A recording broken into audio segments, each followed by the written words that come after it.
우리 할례가 맨 처음 어디에 기록되어 있었냐? 우리 창세기 15장, 17장 여러분 기록되어 있었잖아요. 예수님, 하나님께서 이 아브라함에게 할례를 행하라라고 말씀하시는데 자식을 주려고 주겠다고 말씀하신 그 하나님이 가장 먼저 아브라함에게 요구한 게 할례였습니다. 즉 생명을 잉태해야 되고 또 생명의 씨를 뿌려야 되는 아브라함에게 먼저 요구하신 게 할례였다. 이 말은 하나님은 반드시 생명의 역사를 이루기 이전에 우리 개개인의 사망 선고, 즉 죽음을 먼저 명령하신다라는 거예요. 어쩌면 여러분 이때 이들이 아브람과 사라가 아이를 낳을 때 성경이 어떻게 얘기하냐면 둘 다 몸이 죽었다, 즉 아이를 낳을 수 있는 몸이 아니었다라고 성경이 이야기를 합니다. 그러니까 만일 이들이 아이를 낳을 수 있는 몸 상태에서 아이를 낳았다면 하나님이 아이를 주겠다고 약속하셨던 그 약속의 성취를 이들이 경험했다 하더라도 이게 하나님이 주신 건지 아니면 내가 지금 아이를 낳을 수 있는 건강한 몸인데 낳은 건지 이게 구분할 수 있는 길이 없잖아요. 그래서 하나님께서 아예 인간이 가지고 있는 자랑, 내가 정말로 아이를 낳을 수 없는 몸이었다라는 것을 완전하게 서로가 인정할 때, 그리고 인정할 수밖에 없을 때 하나님의 생명을 시작하셨다라는 거예요. 여러분, 우리는 아이를 낳을 수 있는 몸을 가지고 태어납니다. 그런데 여러분, 그 자연스러움이 하나님이 주신 거라는 걸 우리는 좀 쉽게 잊어버려요. 그래서 이 좀 극단적인 어떤 상황 속에서 아주 드라마틱한 상황 속에서 이렇게 어떤 일들이 벌어지면 하나님이 주셨다라고 이야기하고 자연스러움 속에서 뭔가가 나오면 우리는 하나님이 줬다라는 생각을 잘 하지 않습니다. 그게 우리 인간의 어리석음인 것 같아요. 그러니까 자연스러움 속에서 하나님이 어떤 약속을 주셔서 아이를 낳았다 하더라도 이건 하나님이 주신 겁니다 라고 말할 수 있어야 되는데 우리는 자연스러움 속에 나오면 내 힘으로, 내 능력으로, 나의 어떠함으로 생명이 시작되었다고 하는 이 조그만한 나의 의라도 들어갈 수밖에 없는 게 우리 인간이라는 거예요. 그래서 하나님은 철저하게 생명의 시작, 즉 하나님의 약속을 통한 생명은 인간의 그 어떤 의로움이 전혀 개입될 수 없다는 것을 하나님께서 아브라함의 할례를 통해서 인정하도록 만드셨다라는 거예요. 그래서 여러분, 할례는요, 내 몸의 사망 선고와 같습니다. 내가 죽을 때 하나님이 새로운 일을 시작하시는 거예요. 이거를 우리 개인에게 영적인 교훈으로 우리 좀 삼아보자면 내가 끝까지 살아있다라고 말할 때는 하나님이 일하지 않는다라는 거예요. 빨리 하나님이 내 인생 가운데 일하실 수 있도록 한 가장 좋은 방법이 뭐냐면 내 인생 가운데 사망 선고를 빨리 내려버리는 거예요. 하나님, 나는 죽은 자입니다. 나는 희망이 없습니다. 나는 소망이 없습니다. 저는 개인적으로 이것을 자기 절망이라고 표현하고 싶은데 예수님께서 나를 따라올 때 너희 스스로를 부인해야 된다. 그리고 십자가를 져야 된다. 내 안에 사랑이 없다라는 것을 정확하게 알고 직면하고, 그러니까 나라는 옛사람 안에는 세상 사람들 하는 그런 쉽게 요동치는 이 불확실적인 그런 사랑 말고 여러분, 이건 사랑도 아니에요. 어떻게 보면 예수님이 우리에게 말씀하시는 그 사랑은 내 안에 없어요. 이거를 빨리 우리가 직면하는 거죠. 나의 옛사람 앞에 딱 서보면요, 내 안에 없다라는 것을 빨리 알게 되는 거예요. 그러면 우리는 뭐 하게 될까요? 구하게 되겠죠. 주님이 주셔야 됩니다. 그리고 나서 우리가 그 이후에 하는 모든 사랑은요, 내 것이 아니고 또 내 능력도 아니고 주님이 주셨기 때문에 할 수 있고 주님이 주셨기 때문에 가능한 거라는 고백이 나오는 거예요. 여러분, 이게 신앙생활인 거예요. 그런데 많은 성도들이 자기 절망 앞에 서보지를 않는 거죠. 자꾸 자기 안에 요만큼의 의라도 남아있는 거예요. 내가 할 수 있어. 내가 했지. 내가 뭔가 할 수 있는 원함이 내게 있었지. 아니요. 여러분, 주님 앞에 딱 서보면요, 내 안에 원함이 없었다라는 것을 알게 되고 내 안에 그럴 수 있는 힘이 없다라는 걸 알게 되고 내 안에 그런 사랑 자체가 없다라는 사실 앞에 분명하게 쓸 수밖에 없는 거예요. 이게 자기 절망이에요, 여러분. 아브라함이 자기 몸에 할례를 행했을 때, 자기 몸의 포피를 제거했을 때, 나 이제 죽었구나. 맞습니다, 여러분. 나는 이제 하나님의 약속을 성취할 수 있는 능력도 없고 나는 씨를 뿌릴 수 있는 몸 상태도 아니라는 거. 내 몸이 완전히 죽었다라는 것을 인정할 때 하나님이 생명을 주시면 그의 머릿속에 그의 마음속에는 무엇이 남을까요? 진짜 주님이 주셨구나. 이 아이를 얻기 위해서 내가 한 건 아무것도 없구나. 이 하나님이 약속하신 그 약속의 언약을 이루고 이 생명을 낳기 위해서 내가 한 건 아무것도 없구나. 왜요? 나는 이미 죽었으니까. 그러니까 여러분, 우리 교회도 마찬가지죠. 우리 교회가 무슨 일을 막 하더라도요, 우리 교회, 사랑하는 우리 교회가 우리 개개인의 절망 앞에 서지 않은 채 사역하면요, 자꾸 막 남아요, 여러분. 우리 인간이 그렇게 진짜 설명이 안 되는 뭐랄까요? 구제불능이라고요. 조금이라도 남아서 이 귀퉁이에다 붙어가지고 나 살아있는데라고 말하고 싶은 게 우리 인간이라. 그래서 알아주지 않으면 서운하고 내가 이만큼 섬겼는데 누군가의 기억이 해주지 않으면 사람은 그렇게 서운한 거라고 생각하는 게 우리 인간이라고요. 근데 하나님은 이걸 철저히 잘라내버리는 거야. 그러니까 이것이 예수 그리스도 안으로 들어가게 되면 우리의 구원은 우리가 새로운 사람이 되기 위해서 새로운 피조물이 되기 위해서 할 수 있는 건 아무것도 없다라는 거야. 그러니까 여러분 이게 너무 중요한 고백인데 정말 많은 성도들이 이 고백을 안 하면서 신앙생활을 해요. 그러다 보니까 자꾸 뭘 해도 내 의가 자꾸 남아있는 거예요. 여러분, 이 할례를 행한 사람, 영적인 마음의 할례가 무엇인지 알고 할례를 행한 사람은요, 나는 이미 죽었는데 내가 뭘 할 수 있어? 내가 한 게 뭐가 있어? 나는 죽어버렸었는데. 내 의가 나올 수가 없는 거야, 내 의가. 그러니까 여러분 안에 뭔가 내 의가 꿈틀꿈틀 거리고 있다는 게 아직까지 뭐 하지 않았다는 겁니까? 이 포피를 제거하지 않았다는 거예요. 그러니까 예수님께서 자꾸 우리에게 이 할례를 통해서 말씀하시는 게 가장 중요한 메시지가 그거라고요. 너희 몸에 사망 선고를 내려라는 거야. 사망 선고. 다 죽었음을 뭐 하라는 거야? 선언하라는 거죠. 그래서 할례는 내 몸에 사망 선고가 같습니다. 나의 옛사람과 결별하는 것이고 내 안에 아무런 가능성이 없다라는 것을 내가 인정하는 거야. 그리고 나의 나됨이 우리 주님의 은혜였다라고 고백하는 게 바로 할례입니다. 그것이 제8일째 일어나는 할례가 가지고 있는 이 구속사적인 의미라고 제가 이야기를 했어요. 기억이 나시죠? 기억이 안 날 수 있습니다. 제가 10분간 리마인드 한 거예요. 두 번째, 여러분, 그럼 이 할례가 성경에서 아주 좀 다양하게 또 다양한 사건 속에서 언급되어져 있는데 할례가 가지고 있는 좀 몇 가지 의미들을 좀 부연 설명하는 게 여러분들이 어차피 할례에 대해서 나왔으니까 좋겠다는 생각이 있습니다. 먼저 여러분, 할례는요, 유월절에 참여할 수 있는 필수 요건입니다. 할례를 행하지 않으면 누구도 유월절에 참여할 수 없어요. 그게 출애굽기 12장 43절에서 44절, 48절인데 제가 읽어드릴게요.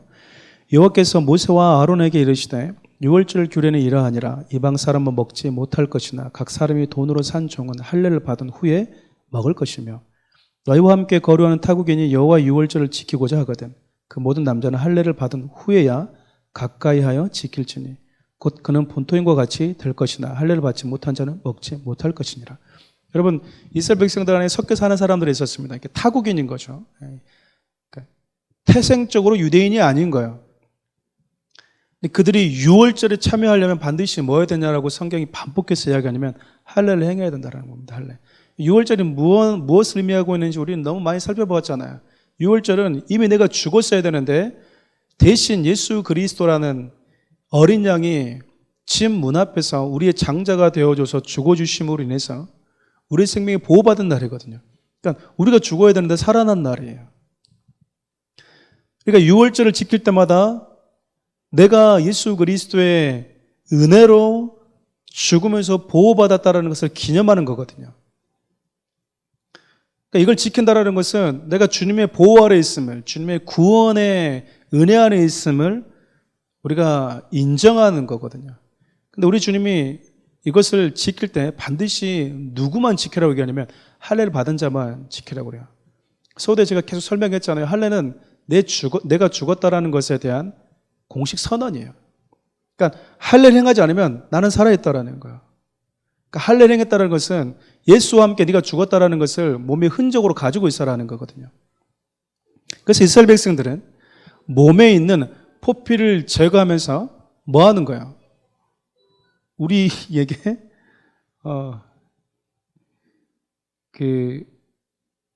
우리가 그리스도 안에서 보호받았다라는 것을 우리의 몸의 흔적을 보고 기억하라라고 이야기를 하는 겁니다. 근데 이거를 뭐라고 성경이 얘기하냐면 돈을 주고 산 사람 그리고 거류민들 전부 다 할례를 행한 다음에 유월절을 지킬 수 있다라고 얘기해요. 그러니까 여러분 유월절 누군가가 지키고 있다 그 말은 다른 얘기로 하면은 이 사람 다 뭐 받았다는 이야기예요? 할례 받았다라는 거예요. 할례 받았다는 이야기는 예수가 죽을 때 나도 죽었습니다라는 것을 몸의 흔적으로 가지고 있다라는 거예요.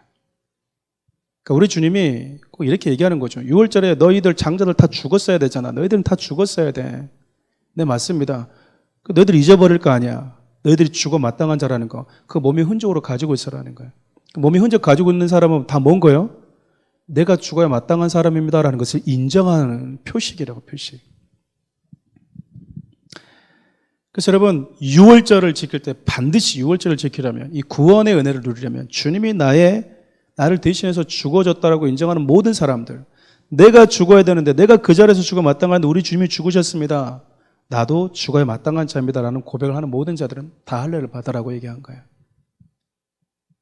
두 번째 여러분 여호수아를 보면 여호수아 5장 4절에서 5절을 보면 할례는 과거의 삶과 단절을 의미합니다. 제가 읽어드릴게요. 여호수아가 할례를 시행한 까닭은 이것이니 애굽에서 나온 모든 백성 중 남자 곧 모든 군사는 애굽에서 나온 후 광야에서 죽었는데 그 나온 백성은 다 할례를 받았으나 다만 애굽에서 나온 후 광야 길에서 난전 할례를 받지 못하였습니다. 제가 5장 1절부터 읽지 않았는데 5장 내용이 무슨 내용이냐면 여러분 이스라엘 백성들이 놀라운 이 여리고 사건을 경험하잖아요. 근데 여러분 이제 뭐 해야 됩니까? 진격해야 되잖아요. 근데 하나님이 할례를 가장 먼저 요구하셨어요. 할례를. 그래서 할례를 행한 까닭에 대해서 이야기를 합니다. 할례는요. 길갈이라는 곳에서 행했는데 이때 당시에는 애굽의 수출을 하나님이 굴러가게 하셨다라는 의미가 있어요. 즉 하나님께서 반드시 그들에게 할례를 요구하셨는데 이 할례는 그 어떤 영적 싸움보다도 그 어떤 영적 승리보다도 우선시된다라는 거예요. 왜냐하면 여러분 이 할례는 내가 과거와 결별되어 있는 사람입니다. 이제 과거와 상관없는 사람입니다라는 것에 대한 이 선언이거든요.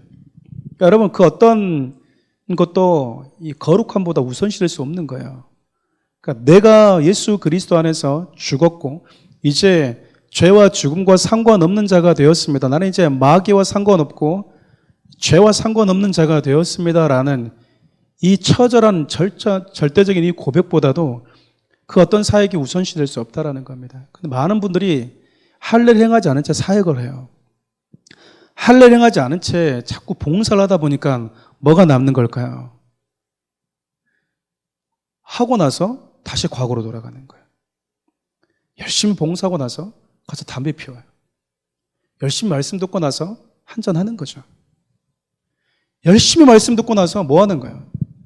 가서 예전에 살았던 삶 그대로 삽니다. 여러분 성경 이것을 돼지가 다시 더러운 물에 뒹구는 것과 똑같은 것으로 봐요. 여러분 할례를 받았다는 것은 예전의 삶과 단절했다라는 거거든요. 근데 우리는 설교 열심히 듣고 예배 열심히 하고 봉사 열심히 하고 성교 갔다 와서 뭐 하는 거예요? 한잔하러 가는 거예요. 한잔하러. 뭐가 뭔지를 모르는 거예요. 그러니까 성도들이 지금 신앙이 뭔지를 모르고 신앙생활 하는 거죠. 뭐가 우선시되는지 모르는 거예요. 그러니까 우리는 주를 위해서 뭔가 했으니까 회식하듯이 놀라운 이 프로젝트를 우리가 이렇게 완성했으니까 자기를 위로해 주는 거죠. 자기 수고했다고 자기 칭찬해 주는 것식으로 이제 회포를 풀러 가는 거예요. 여러분 이거는요 신앙생활 완전히 거꾸로 하고 있는 거예요. 거꾸로. 우리 주님이 그걸 기뻐하실까요? 그래 내가 이만큼 사역했으니까 좋다. 그런데 할례를 행하지 않아. 할례를 행하는 삶의 증거가 없어. 내 삶 가운데. 분명히 할례는 애굽과 단절했다라는 것에 대한 고백이었는데 없어 그게. 그러면 스스로 질문을 던져봐야 되니까 내가 과연 영적 할례를 받은 자인가라고 점검해 봐야 되는 거야. 여러분 신명기 30장 6절을 보면 할례는요 하나님의 말씀대로 살겠다라고 한 하나님의 언약대로 그리고 그분을 사랑하는 삶으로 살겠다라고는 언약이에요. 언약. 신명기 30장 6절 제가 읽어드릴게요. 내 하나님 여호와께서 내 마음과 내 자손의 마음에 할례를 베푸사 너로 마음을 다하며 뜻을 다하여 내 하나님 여호와를 사랑하게 하사 너로 생명을 얻게 하실 것이며. 할례를 행했다 이 말은요 이제 나는 주님의 사람입니다라는 거야. 대부분 이제 우리 신랑과 신부가 결혼할 때 신부와 신랑이 서로에게 서약을 합니다. 약속을 하죠. 우리 이걸 다 잊어버리면서 살잖아요. 그리고 이 약속을 중요하게 생각하지도 않습니다. 많은 분들이. 그러니까 하나님 앞에서 내가 하나님과 여기에 있는 이 하객들, 청중들 앞에서 엄숙히 서약합니다라고 했는데 본인이 뭔 약속을 한지를 모르는 거예요. 만일 여러분 우리가 약속하는 식으로 약속을 하고 약속을 잊어버리는 식으로 우리 주님이 우리를 대한다면 우리는 여기 없는 거예요, 여러분. 우리가 매번 하나님과 하는 약속을 잊어버려. 그리고 남편이 아내에게 아내가 남편이 한 약속을 잊어버려요. 이렇게 서약합니다 했는데 그 약속이 도대체 무슨 의미가 있고 얼마나 의미가 있는 약속인지 우리는 잊어버린다고요. 그러니까 뭐 하는 거야? 바람 피워도 이게 죄인지를 모르고 내가 마음으로 누군가를 품고 살아도 이게 죄인지를 모르는 거야. 여러분 근데 하나님께서 우리에게 약속을 하셨는데 내가 너를 내 아내 내 백성 삼겠다라고 약속하고 서약하셨는데 그분이 안 지키면 어떻게 되겠습니까? 우리 시기라면 여러분 지금 하나님께서 할례 마음의 할례가 어떤 것을 담고 있냐면 이제 너는 나만 사랑하는 사람으로 살겠다라고 하는 그 고백이라는 거예요. 그 고백. 그래서 여러분 이게 너무나 중요해서 바울 시대 때 초대교회 성도들 가운데 폭발적으로 이게 부흥이 된 이후에 이들이 예루살렘을 시작해서 전 아시아로 흩어질 때 그 교회 안에 이방인 그리스도인과 유대인 그리스도인이 섞여 살면서 문제가 일어났던 것도 바로 이 할례였다고요. 할례는 뭐예요? 우리가 하나님의 백성이고 우리가 하나님께 속한 자이고 하나님을 사랑하는 민족이겠다. 그러니까 조금 여러분 좀 이렇게 극단적으로 표현하면 몸을 다 벗겨보면 하나님의 사랑, 하나님을 사랑했던 사람 흔적들이 있는데 없는 사람들이 있는 거. 없는 사람들이. 우리도 마찬가지거든요. 하나님을 사랑하겠다고 고백한 모든 사람들이 하는 행동이 바로 할례였습니다. 할례. 물론 이것이 이제 마음의 할례였지만 할례가 그런 의미를 가지고 있다라는 거예요. 내가 주님께 속한 사람입니다. 그럼 할례 행하지 않은 사람은요 주님을 사랑하겠다고 결단한 사람들은 아닌 거예요. 그래서 에레미야 4장 4절을 보면 여러분 이것이 하나님께 속해 있다라는 것을 의미한다라고 성경이 이야기합니다. 마음의 가죽을 베어라. 네가 나에게 속한 사람이다라는 것이죠. 이것이 구약시대 때 우리에게 알려주는 할례가 가지고 있는 여러 의미들 중에 일부분입니다.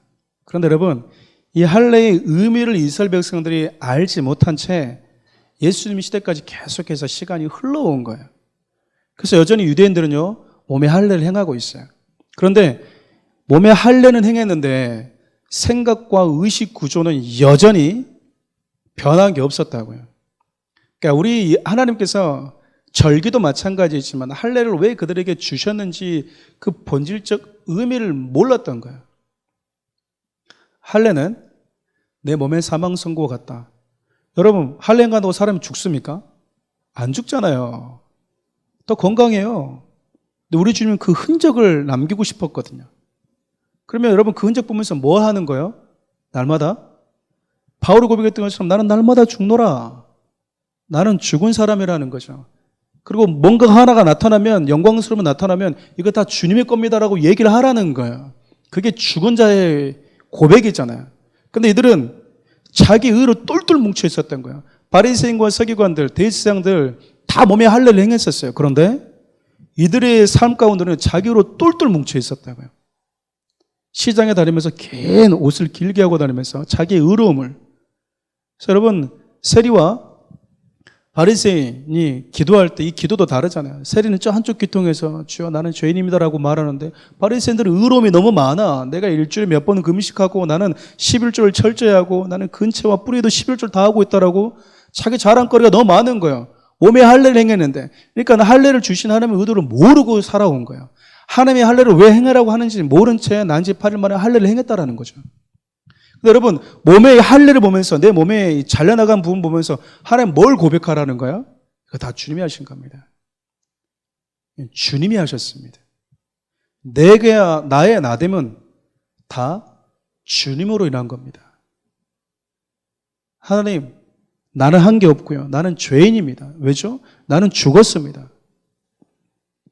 이 고백하라고 하나님이 몸의 흔적을 남겨라고 얘기하는데 전 이스라엘 백성들이 몸을 가지고 하려면 뭔 의미가 있냐라는 거예요. 그래서 여러분 바울이 이것을 가지고 야 우리는 그래도 몸에 할례가 있어서 하나님께 속한 사람인데 너희들은 그리스도인이라고 하는데 몸에 할례도 행하지 않아? 너희 가짜일 가능성이 있어 라고 우쭐대는 사람들에게 바울이 아주 좀 29세가 아닌 뭐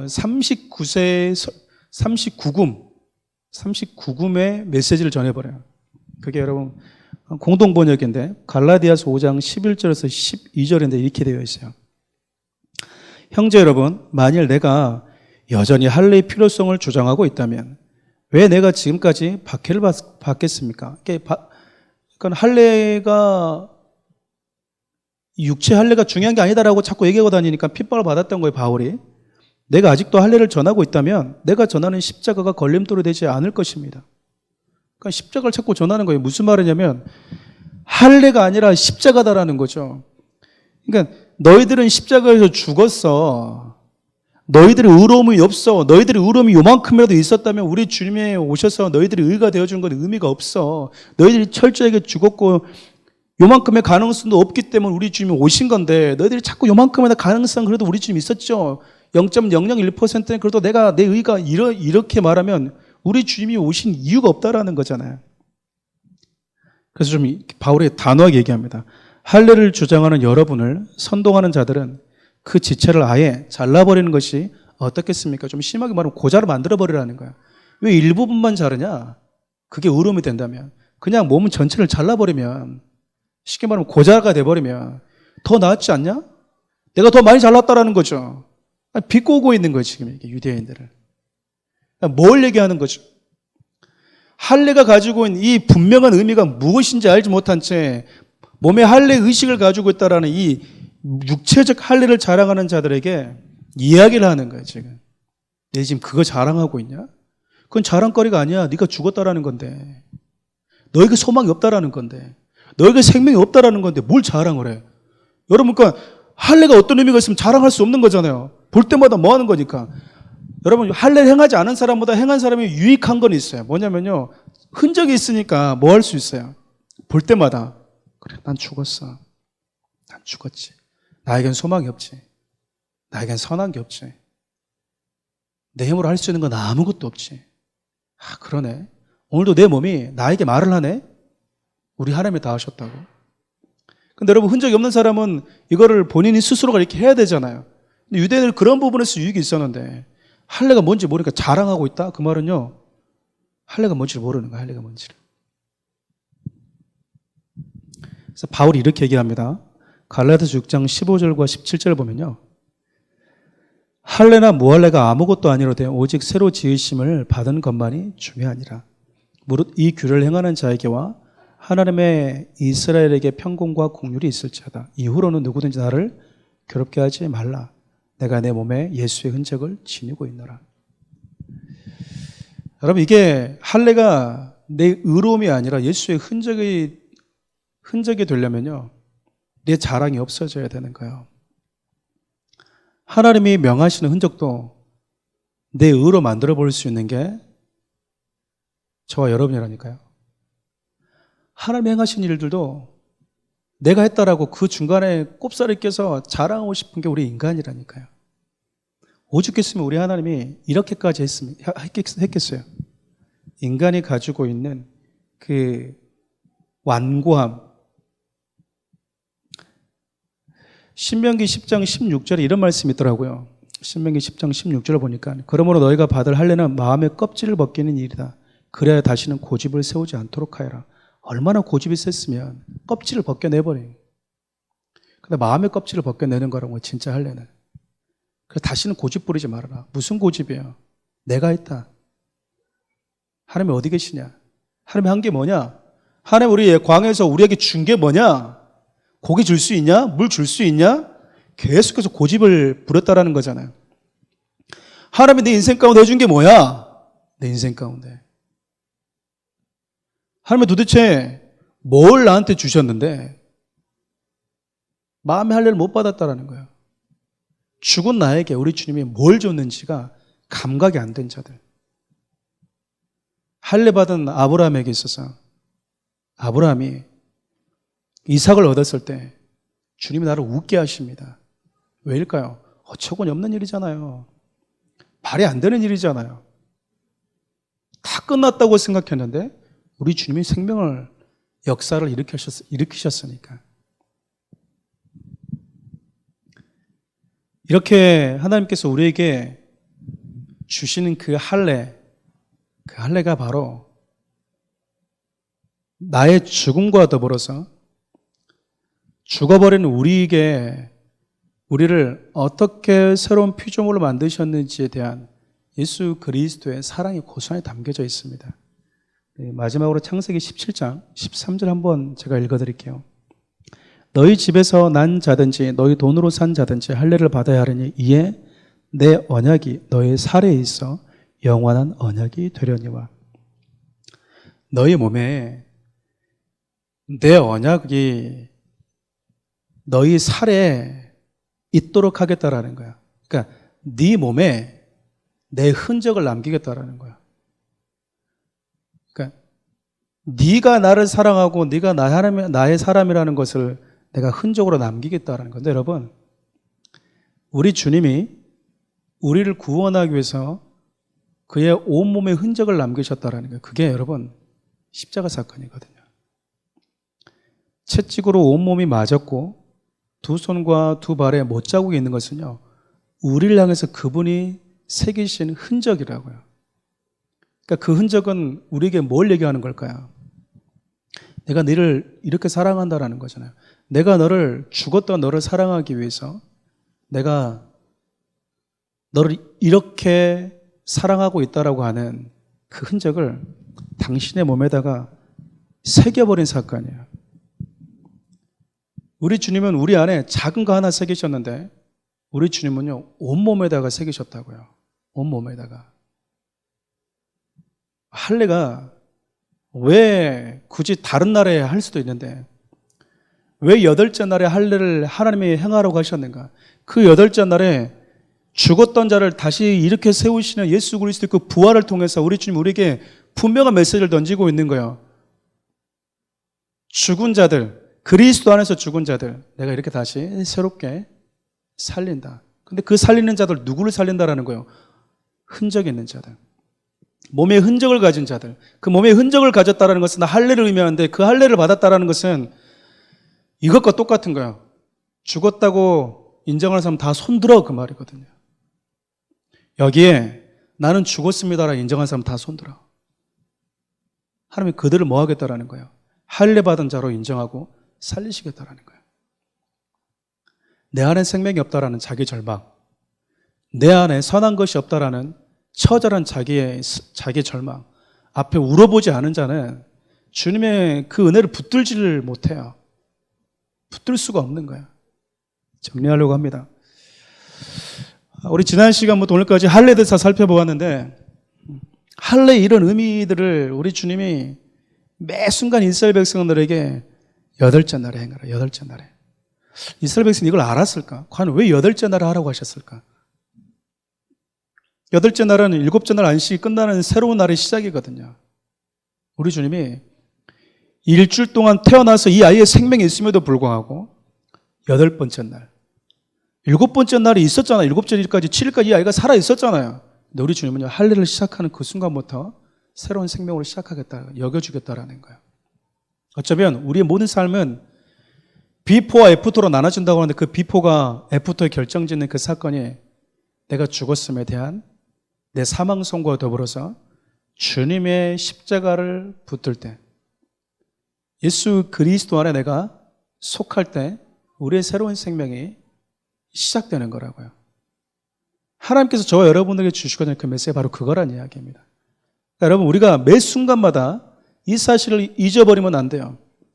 이 사실이 단 한 번에, 즉 단 한 번의 예수 그리스도를 믿음으로 존재 자체가 바뀌는 신분의 변화인 구원으로도 이루어져야 되겠지만, 육체를 안고 있는 동안 바울이 고백했던 것처럼 반복해서 육체의 죽음을 경험하면서 주님의 은혜를 기억하고 내 자신의 죽음을 날마다 선언하면서 사는 것이, 그것이 신앙 생활이라고 이야기를 하는 거예요.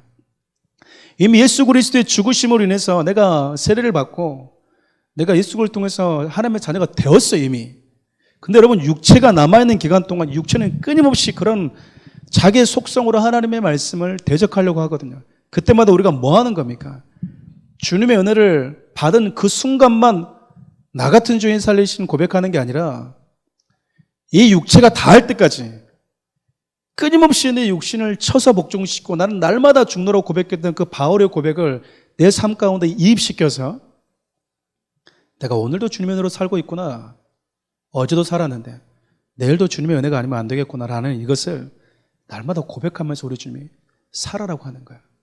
개인적으로 그런 의미에서 좀 표현이 그렇지만 우리 주님이 하나님과의 관계도 회복시켜 주셨고요, 사망에서 생명으로 옮겨지기도 하셨지만 마지막 남아있는 이 육체가 하나님의 은혜 없이 살 수 없노라고 고백하게 만들어주는, 보여주는 또 하나의 흔적이라고 저는 생각을 합니다. 이걸 구원받은 자는 이 사실을 알게 되면요, 범죄한 내 자신의 모습 때문에 괴로워하지만 내 자신을 정죄하지 않고 내가 어떤 존재인지, 내가 얼마나 가능성이 없는 존재인지를 깨달으면서 날마다 주님의 은혜를 사모하고 날마다 십자가로 가까이 갈 수밖에 없게 되는 거예요. 이 흔적이 어떤 역할을 하는지 모르는 사람들은 여기서만 울겠죠. 나에 대한 절망은 나에 대한 절망하기 위함이 아니라는 거예요.